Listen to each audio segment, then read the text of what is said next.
Hi, in this video we are going to discuss about creation of storage accounts and various options to create storage accounts.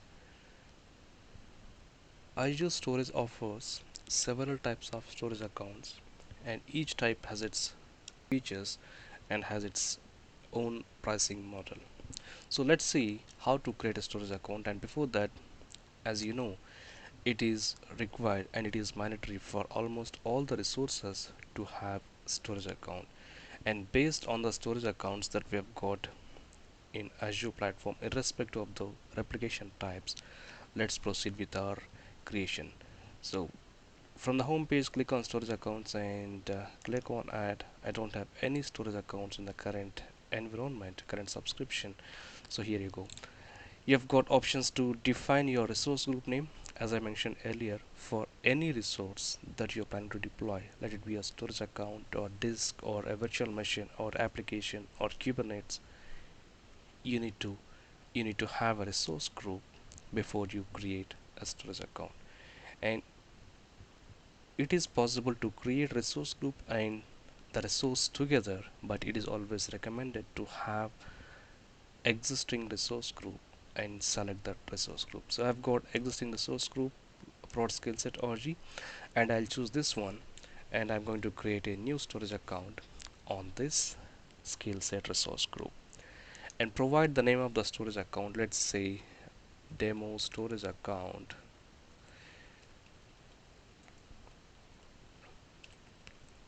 So here it's showing an error saying that the field can contain only lowercase letters and numbers. I cannot give any capital letters, so I should provide all lowercase letters. And again, the storage account which I am giving here is already taken, so I'll make it as something odd and it should come up with tick mark. Now I'll choose the location as Southeast Asia, and we've got different locations. If you are looking for a solution and for a storage account that needs to be deployed in East US, you can proceed with that.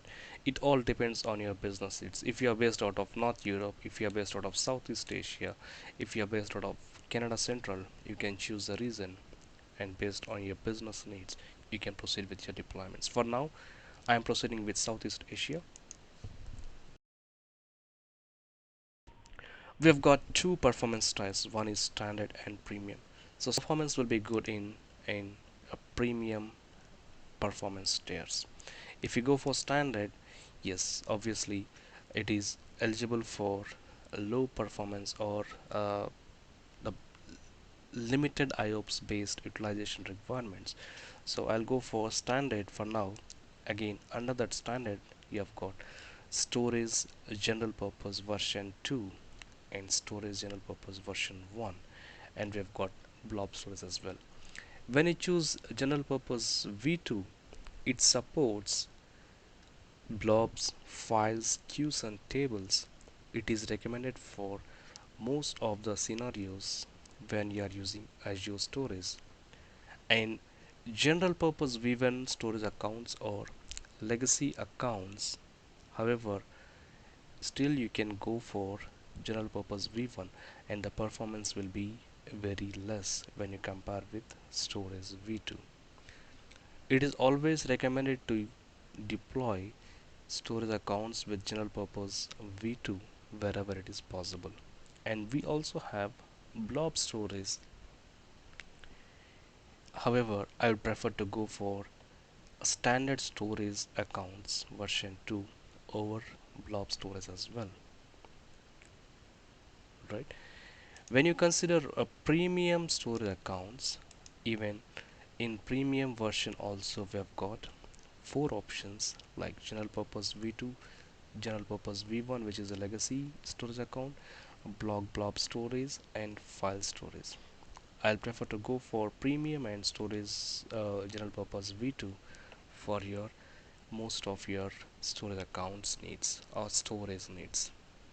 When you choose file storage, it will support only files. It means files only storage accounts with premium performance characteristics, recommended for enterprise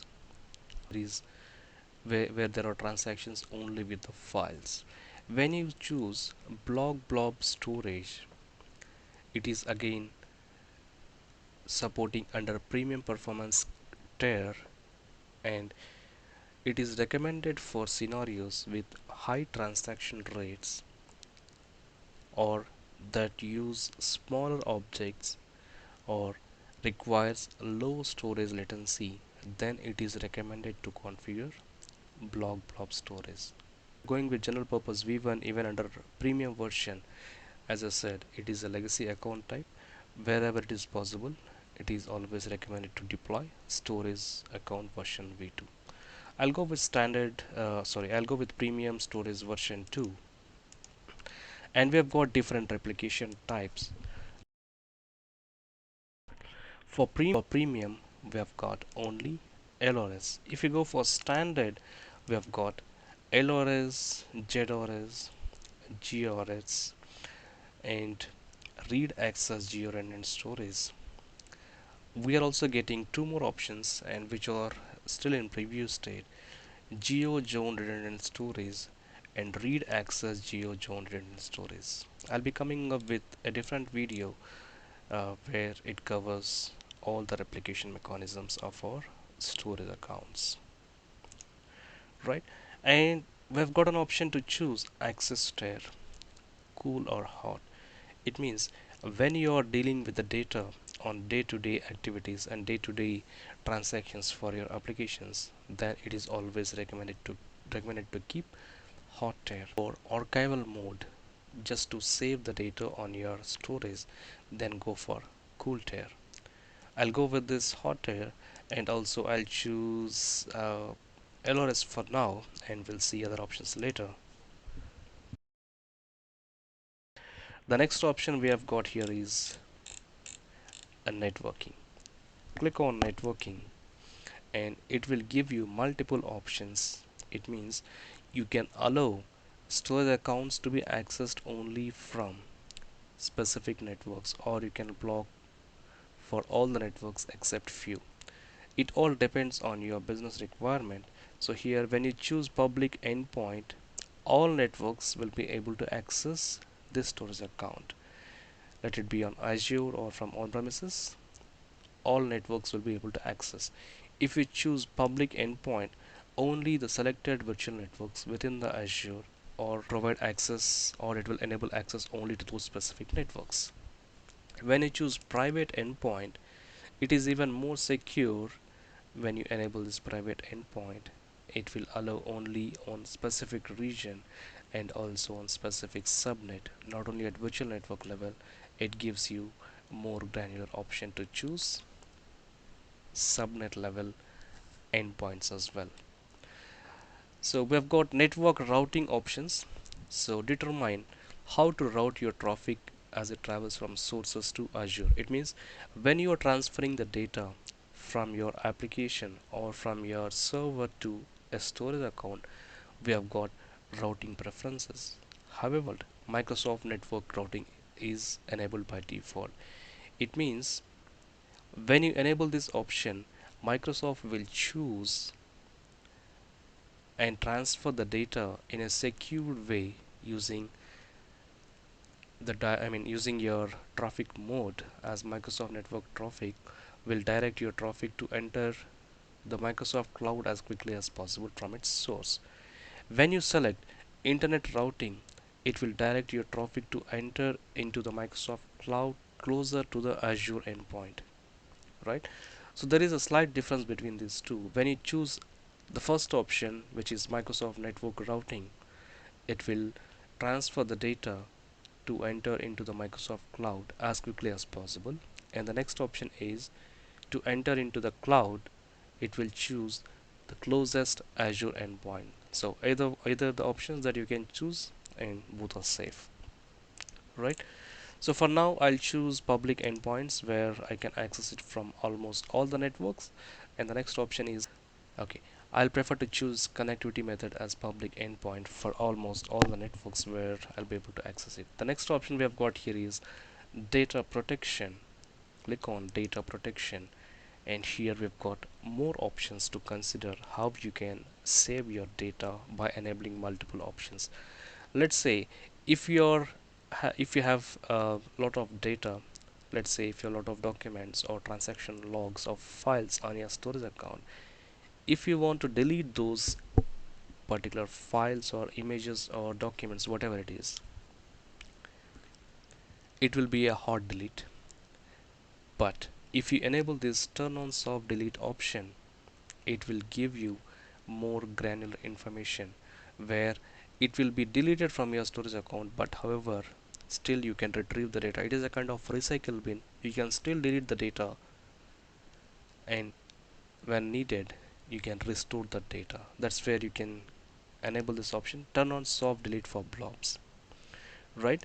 So how many days you want to keep the data on your soft delete option? So if you want to keep it for 7 days, yes, you can proceed with this.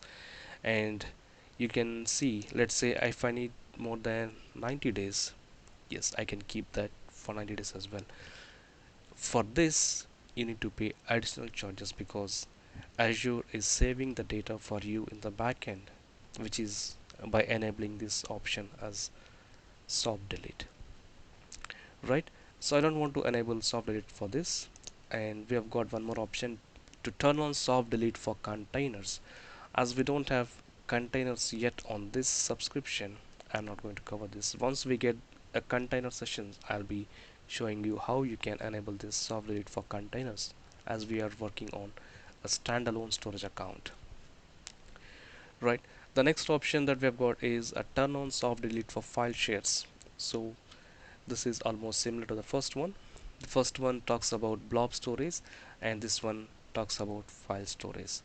It means when there is a file share enabled on your storage account, when you enable this soft delete, it will give you only options to get configured only for file shares. However, when you delete files on that file share, it will still show on your soft delete option. It means when you can recover the data from the file share. And the next option we have got here is a tracking, which is a kind of versioning. If you want to track versions of your blob storage of your storage accounts, you can enable this versioning.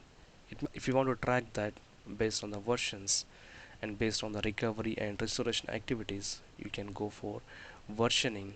If you enable this versioning, it will be easy to restore the data when you delete. Let's say if you have got data added yesterday, and if you're deleting today, and if you want to restore it again tomorrow, you can easily remember that based on the version number, let's say 1.1 or 1.2, by using this option. So this option is grayed out here for some reason. Turn on blob change feed, keep track of create modifications and all.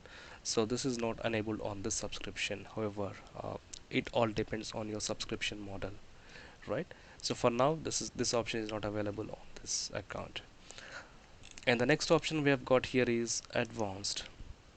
So if you want to allow a secure transfer, it means if you are downloading the data, if you're transferring the data, or if you're integrating the storage account to any of the applications, that has to go through only secure transfer when you enable this one.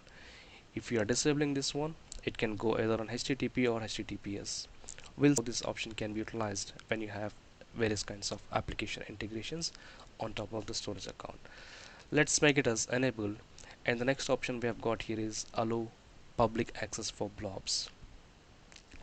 When allow blob public access is enabled, it is permitted to configure container ACLs. It means anyone can access who has got URL for the specific storage. They can access the data on your which is there on your storage account. And we have got TLS versions, which is a security protocol which is enabled on this storage account. If you want to enable version 1.1, 1.0, 1.2, it all depends on your requirement. Do you want to enable Azure file shares on your storage account? If you want to go for file shares, enable this one, and else you can proceed with this. If you are going for only blob storage, just to deploy your virtual machines or just to deploy any of your applications, go for this one. We have got an option to have data lake storage generation 2 hierarchical namespace. As of now, data lake storage gen 2 is a set of capabilities dedicated to a big data analytics built on Azure Blob Storage. It is only supported on general purpose v2 storage accounts with hierarchical namespace enabled, right? For more information, we will discuss about data like storage generation to in a separate session. And the next option here we have got is tags name to filter to logically organize your resources. You can proceed with your tag values. Now I'm done with all the settings and proceeding with review and create. Here during this review phase, it will validate all the resources, all the names, and all the values and all the options that we have enabled for the storage account, and it has to show validation passed. Else you have to modify something based on the error and based on the validation metrics that it shows. Now it is paused. I am going and proceeding with this create option.